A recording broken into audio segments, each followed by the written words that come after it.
नमस्कार साथियों, स्वागत है आप सबका हमारे YouTube चैनल राधे रानी क्लासेस में। आज से हम स्टार्ट करने वाले हैं हिंदी व्याकरण की नई सीरीज, जीरो लेवल से हाई लेवल तक, बिल्कुल आसान और सरल भाषा में। हिंदी व्याकरण के 20 टॉपिक जिनसे क्वेश्चन बनते ही बनते हैं हर एक बोर्ड परीक्षा में।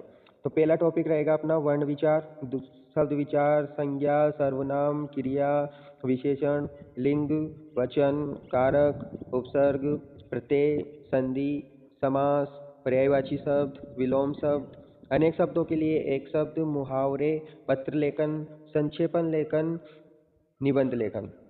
आज का पहला टॉपिक रहेगा अपना वर्ण विचार। वर्ण विचार में देखते हैं हम सबसे पहले वर्ण की परिभाषा। तो वर्ण उस मूल ध्वनि को कहते हैं जिनके खंड या टुकड़े नहीं किए जा सकते। दूसरे शब्दों में देखें तो भाषा की सबसे छोटी इकाई ध्वनि है और इस ध्वनि को ही वर्ण कहते हैं। जैसे अ, ई, व, च, ख, ग, म, य, र इत्यादि, ये सब क्या है? वर्ण है। वर्ण भाषा की मूल इकाई है। प्रत्येक शब्द वर्णों के योग से बनता है। उदाहरण के रूप में देखें, राम 4 मूल ध्वनियों से बना है। र अलंत प्लस आ प्लस म अलंत प्लस अ, ये 4 ध्वनियों से ही राम शब्द का निर्माण होता है। इन मूल ध्वनियों का खंड या टुकड़े नहीं किए जा सकते। जैसे ये 4 ध्वनियाँ हैं, र अलंत आ प्लस म अलंत प्लस अ, इन मूल ध्वनियों के खंड या टुकड़े नहीं किए जा सकते। आगे देखते हैं वर्णमाला की परिभाषा। तो वर्णों के समूह को ही वर्णमाला कहते हैं। वर्णों के समूह को वर्णमाला कहते हैं। इसे हम ऐसे भी कह सकते हैं कि किसी भाषा के समस्त वर्णों के समूह को वर्णमाला कहते हैं। प्रत्येक भाषा की अपनी वर्णमाला होती है। जैसे हिंदी भाषा की वर्णमाला अ, आ, ई, क, ख, ग, य, र, ल, म, च, ख इत्यादि। और अंग्रेजी वर्णमाला होती है ABCD। हिंदी में वर्णों की संख्या 52 होती है। हिंदी में वर्णों की संख्या 52 होती है और इंग्लिश में वर्णों की संख्या 26 होती है। हिंदी वर्णमाला में स्वरों की संख्या 13 होती है, लेकिन मूलतः स्वरों की संख्या 11 होती है और 2 होते हैं अयोगवाह। तो 11 स्वर अ, आ, ई, उ, ए, ऐ, ऋषि, ओ, औ, ये 11 मूल स्वर होते हैं और 2 अयोगवाह होते हैं, अंग, ह। स्पर्श व्यंजन होते हैं। क वर्ण में आएंगे क, ख, ग, ङ। च वर्ण में आएंगे च, छ, ज, ण। ट वर्ण में ट, ठ, ड, ण। त वर्ण में त, थ, द, न। प वर्ण में आएंगे प, फ, ब, म। अंतःस्थः व्यंजन य, र, ल, व। उसमें यह संघर्ष व्यंजन स, श, श, ह। संयुक्त व्यंजन किचे, त्र, ज्ञ और श्र। द्विगुण व्यंजन होते हैं ड, ढ। आगे देखेंगे वर्णमाला के भेद। उच्चारण और प्रयोगों के आधार पर हिंदी वर्णमाला के 2 भेद होते हैं।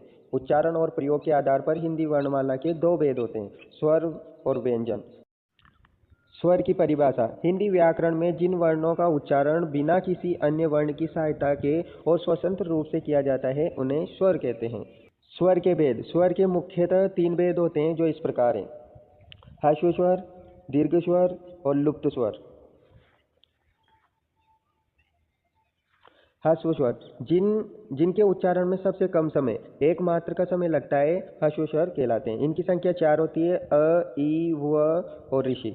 दीर्घ स्वर जिनके उच्चारण में ह्रस्व स्वर से दुगना समय, 2 मात्राओं का समय लगता है, दीर्घ स्वर कहलाते हैं। इनकी संख्या 7 होती है, आ, ई, उ, ए, ऐ, ओ, औ। और लुप्त स्वर जिनके उच्चारण में दीर्घ स्वर से भी अधिक यानी 3 मात्राओं का समय लगता है, लुप्त स्वर कहलाते हैं। जैसे ओम, राम इत्यादि। आगे देखते हैं व्यंजन की परिभाषा। हिंदी व्याकरण में जिन वर्णों का उच्चारण स्वतंत्र रूप से नहीं होता है और जिन्हें बोलने के लिए स्वरों की सहायता लेनी पड़ती है उन्हें व्यंजन कहते हैं। प्रत्येक व्यंजन अध्वनि छुपी होती है। प्रत्येक व्यंजन में अध्वनि छुपी होती है। जैसे क व्यंजन है तो क के अंदर अध्वनि छुपी हुई है। हिंदी वर्णमाला में मुख्य रूप से 33 व्यंजन होते हैं जो कि क से ह तक होते हैं और फिर आगे के संयुक्त व्यंजन, द्विगुण व्यंजन होते हैं। व्यंजनों के भेद। स्पर्श व्यंजन, अंतस्य व्यंजन, ऊष्म व्यंजन, संयुक्त व्यंजन। स्पर्श व्यंजन की संख्या होती है 25। स्पर्श व्यंजन जिनका उच्चारण जीभ के विभिन्न अंगों को छूने से होता है। जिनका उच्चारण जीभ के विभिन्न अंगों को छूने से होता है, स्पर्श व्यंजन कहलाते हैं। ये होते हैं क से म तक। क वर्ग के अंदर आएंगे, फिर च वर्ग, फिर ट वर्ग, फिर त वर्ग और फिर प वर्ग। और अंतस्य व्यंजन की संख्या होती है 4, य, र, ल, व। इनका उच्चारण स्वर और व्यंजन के बीच का होता है। अगला ऊष्म व्यंजन की भी संख्या 4 होती है, श, श, श, ह। इनके उच्चारण से मुख से गर्म हवा निकलती है। संयुक्त व्यंजनों की संख्या भी 4 होती है, छ, त्र, ज्ञ, श्र। 2 अलग अलग व्यंजनों के मेल से बनने वाले वर्ण होते हैं संयुक्त व्यंजन। अब देखते हैं वर्ण विचार से बनने वाले क्वेश्चन। ये क्वेश्चन आपकी परीक्षाओं में आपको देखने को मिलेंगे ही मिलेंगे। तो पहला क्वेश्चन रहेगा, वर्ण किसे कहते हैं? तो अपन ने पढ़ा था वर्ण वर्ण वह मूल ध्वनि है जिसका विभाजन नहीं हो सकता, उसे वर्ण कहते हैं। उदाहरण अ, आ, क, ख, ग इत्यादि, ये क्या है? वर्ण।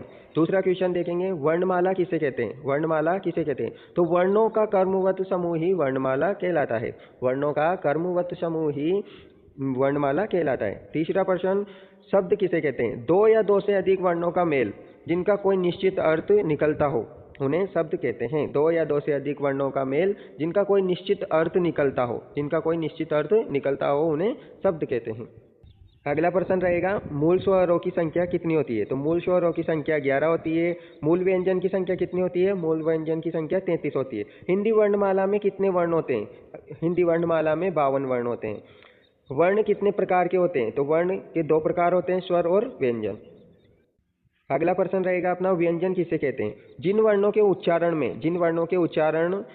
में स्वर की सहायता लगती है, उन्हें व्यंजन कहते हैं। जिन वर्णों के उच्चारण में स्वर की सहायता लगती है, उन्हें व्यंजन कहते हैं। उदाहरण क में स्वर जुड़ रहा है, क अलंत प्लस अ, तो क ख ग ह, ये कहाँ तक होते हैं? ह तक होते हैं। अगला क्वेश्चन, संयुक्त व्यंजन किसे कहते हैं? दो या दो से अधिक व्यंजनों के मेल से बने वर्ण संयुक्त व्यंजन कहलाते हैं। दो या दो से अधिक व्यंजनों के मेल से बने वर्ण संयुक्त व्यंजन कहलाते हैं। उदाहरण छ, त्र, ज्ञ और श्र। अगला क्वेश्चन, वर्णों के व्यवस्थित क्रम को क्या कहते हैं? वर्णों के व्यवस्थित क्रम को क्या कहते हैं? तो वर्णों के व्यवस्थित क्रम को वर्णमाला कहते हैं। अगर आपको वीडियो अच्छी लगे तो चैनल को सब्सक्राइब, लाइक एंड शेयर जरूर करें। मिलते हैं नए टॉपिक के साथ अगली वीडियो में। Bye bye.